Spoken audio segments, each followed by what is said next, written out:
좋아요. 존 스튜어트 밀의 자유주의 이론을 바탕으로 재미있는 썰을 들려드릴게요. 이 이야기는 어떤 작은 마을에서 벌어진 해프닝입니다. 옛날 옛적 자유민이라는 작은 마을이 있었습니다. 이 마을은 평화롭고 아름다운 장소로 마을 사람들은 모두 친절하게 서로를 배려하며 살아가고 있었죠. 그런데 이 마을 사람들에게는 각자의 개성과 자아 발전을 중요시하는 독특한 전통이 있었습니다. 이 전통은 다른 마을들과 조금 달랐다고 할 수 있어요. 바로 자유주의 이론에 따라 모든 주민이 자유롭게 사는 것이었죠. 자유민이 마을의 사람들은 화려한 옷을 입고 각자 좋아하는 취미나 활동을 하며 살아갔습니다. 이 마을의 원칙은 간단했습니다. 타인에게 해를 끼치지 않는 한 무엇이든 자유다. 어느 날 마을에 새로운 이웃 존 영키가 이사를 왔습니다. 존은 닭모이를 무지 좋아했습니다. 그래서 그는 집 앞들에 커다란 닭모이 조각상을 세워놓고 매일 아침마다 닭모이를 찬미하는 노래를 불렀습니다. 사실 존의 집 앞 현관에는 닭모이 강령, 닭모이 찬송가 등등 닭모이에 대한 모든 것이 마련되어 있었답니다. 그럼에도 불구하고 사람들은 그를 비웃지 않고 존의 자유를 인정해 주었죠. 하지만 문제는 여기서부터였습니다. 존의 닭모이 창가가 너무도 크고 요란했던 것입니다. 매일 아침마다 존의 닭모이 창가는 마을을 뒤덮었고 사람들은 아침잠을 자다 깼습니다. 한때 이곳은 조용한 아침을 맞이하던 곳이었지만 이제는 닭모이 창가가 울려 퍼지는 음악 도시가 되었죠. 마을 사람들은 처음에는 참으려고 했습니다. 결국 존의 행동은 그저 취미일 뿐이었죠. 그러나 한 달이 지나도 존의 창가는 점점 더 커져만 갔습니다. 이제는 마을에서 회의할 때도 저녁, 식사 중에도 존의 닭모이 창가가 들려오는 상황이 되었습니다. 결국 마을 사람들은 폭발했습니다. 자유민의의 원칙은 존중하면서도 더 이상 이 상황을 참을 수 없었죠. 사람들은 모여서 회의를 열었습니다. 마을 회의에서는 여러 가지 의견이 나왔습니다. 어떤 사람은 존의 집을 이사가게 해야 한다고 주장했고 또 다른 사람은 존을 설득해서 창가를 줄이라고 말했습니다. 그러던 중 마을 어르신 토마스가 일어나서 말을 꺼냈습니다. 우리는 미래의 자유의 원칙을 기억해야 한다. 존의 행동이 타인에게 해를 끼치는 건 사실이야. 그러니 우리의 자유를 위해서도 이 문제를 해결해야 해. 결국 마을 사람들은 존에게 친구처럼 다가가서 대화를 나누기로 했습니다. 그들은 존에게 그의 창가가 얼마나 아름답지만 동시에 다른 사람들에게는 불편함을 준다고 이야기했습니다. 그리고 존에게 새로운 제안을 했습니다. 우리는 당신의 닭모이에 대한 사랑을 존중해요. 하지만 조금 더 조용한 시간에 그 창가를 불러주시면 어떨까요? 존은 처음에 조금 놀랐지만 마을 사람들의 친절한 접근과 이해심에 감동했습니다. 그는 자신의 창가를 낮 시간에만 부르기로 약속했습니다. 그러자 마을은 다시 평온을 되찾았고 존의 창가도 마을의 특별한 소리로 자리 잡게 되었습니다. 자유민의 마을은 다시 한번 자유주의의 이론의 힘을 느끼며 서로의 자유를 존중하는 법을 배웠습니다. 이 사건은 자유와 자유를 조화시키는 방법을 보여준 한 예로 남아 사람들 사이에서 오래도록 회자되었습니다. 두 번째 이야기, 좋습니다. 천천히 자리에 앉아보세요. 조금 진지해 보이는 주제지만 이 이야기를 통해 이해하기 쉽고 재미있게 풀어드리겠습니다.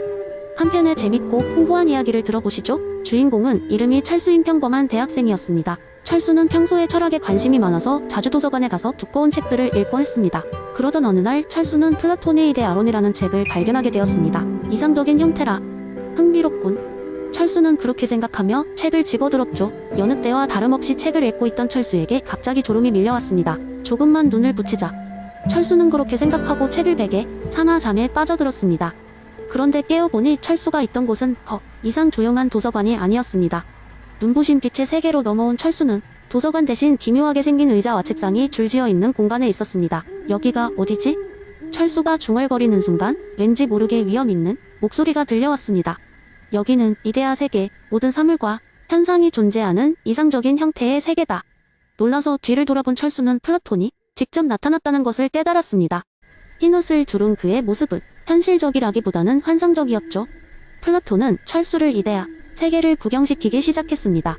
모든 것이 완벽하게 조화를 이루고 있는 이 세계에서 철수는 그림자 같은 존재들 사이를 지나쳤습니다. 그중 의자 하나가 철수의 눈길을 끌었습니다.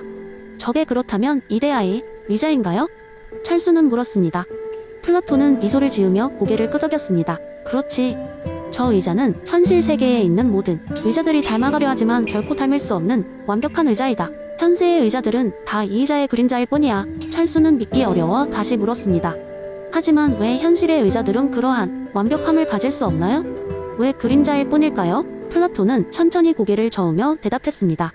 현실 세계의 모든 것은 변화와 변덕 속에 있지. 그래서 이곳에서 보는 것처럼 완벽할 수가 없어. 사람들은 그저 그 완벽한 형태를 가까이 다가가려 노력할 뿐이지. 철수는 그 말을 듣고 생각에 잠겼습니다. 그렇다면 우리의 삶도 이데아의 불완전한 모방에 불과할까요? 플라톤은 철수의 생각을 긍정하는 듯 깊은 눈으로 철수를 바라보았습니다. 모두가 그렇다고 할 수 있지. 우리가 접하는 모든 사물과 사건, 모든 생각과 개념 역시 이데아의 그림자에 불과하네. 쾌락, 고통, 지식, 무지가 모두 그렇지. 하지만 철수는 조금은 낙담한 목소리로 말했다. 그렇다면 우리는 이 완벽한 세계를 알 방법이 전혀 없는 걸까요? 플라톤은 철수를 향해 따뜻한 미소를 지었습니다. 사랑, 지혜 추구, 깊은 사색이 있네. 그게 우리가 이데아 세계의 빛을 조금이라도 엿볼 수 있는 길이지. 완벽에는 닿을 수 없지만 그 빛에 가까워지는 것은 가능하단다. 어느새 철수가 돌아가야 할 시간이 다가오고 있었습니다. 이데아 세계의 모습이 서서히 사라지고 다시 도서관 책상 위로 눈을 떴습니다. 철수는 어떻게 된 것인지 분명하게 이해할 수는 없었지만 무언가 중요한 교훈을 얻었다는 느낌을 받았습니다. 철수는 이 경험을 바탕으로 친구, 가족, 교수님들과 이야기하게 되었고 결국 졸업 논문으로 이데아론을 선택하게 되었습니다. 사람들은 처음에는 철수의 이야기를 다소황당하게 들었지만 그의 진지한 자세와 열정에 점점 끌리게 되었습니다. 그들은 결국 그 깨어있는 꿈이 전달한 깊은 철학적 진리에 매료되었죠.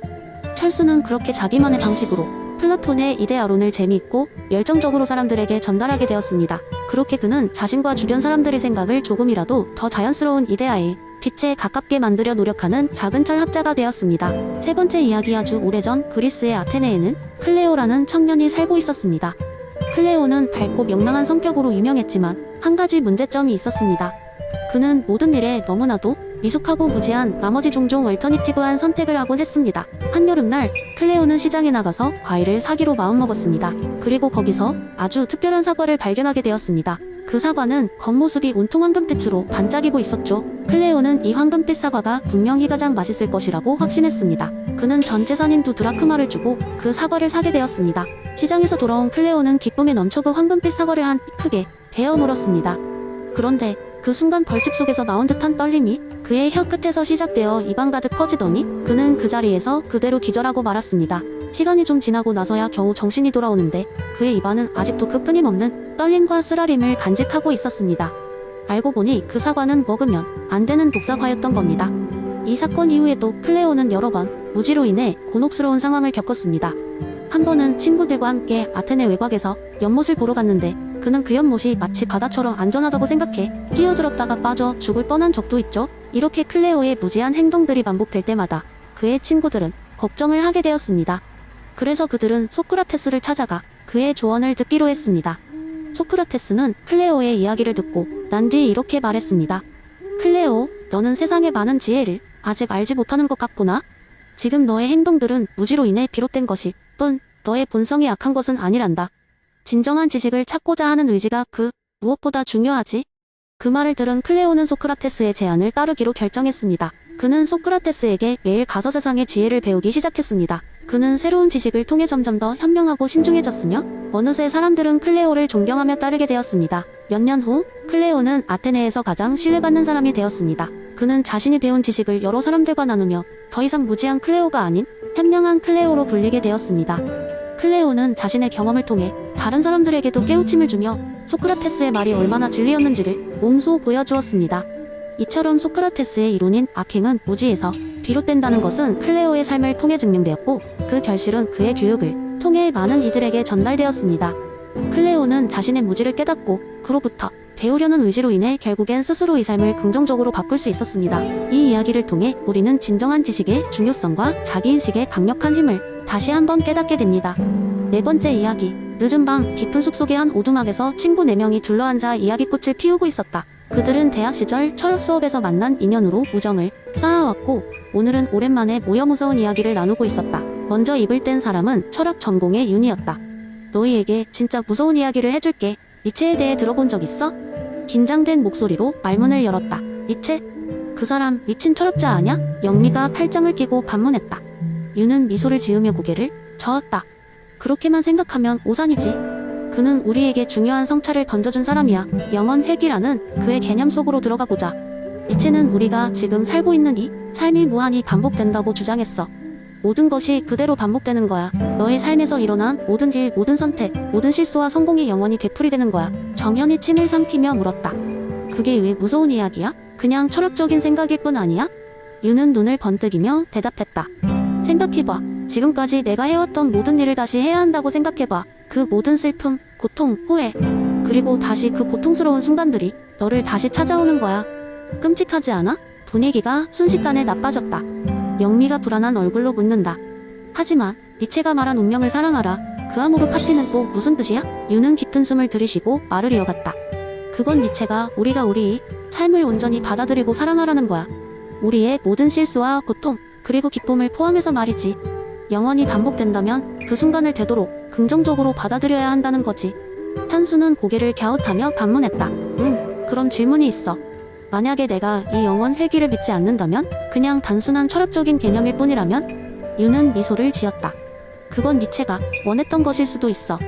그저 단지 이 이야기를 통해 우리에게 던지고 싶은 메시지는 명확해. 우리의 삶이 한 번뿐인 것처럼 충실히 살라는 거지. 만약에 영원히 반복된다면 그 삶을 진지하게 살라는 것. 순간 오두막 밖에서 바람이 강하게 불기 시작했다. 창문이 덜컹거렸고 네 사람은 무언가에 홀린 듯 침묵하게 되었다. 그때 휴는 부드럽게 말을 맺었다. 그러니 친구들아, 우리의 삶이 현대의 순간에 얼마나 소중하고 중요한지 깨달아야 해. 우리가 선택한 모든 일이 다시 우리에게 돌아올 것이니까. 아침이 되자 네 사람은 그 오두막을 떠나며 윤이 전한 메시지를 곱씹었다. 반복되는 삶 속에서 자신의 선택과 순간의 소중함을 깨달았기 때문이다. 니체의 영원 회귀는 여전히 그들의 마음속에서 울려 퍼지고 있었다. 그들은 이 순간이 다시 반복되길, 그리고 이 순간을 사랑할 수 있기를 바라며 각자의 길을 떠났다.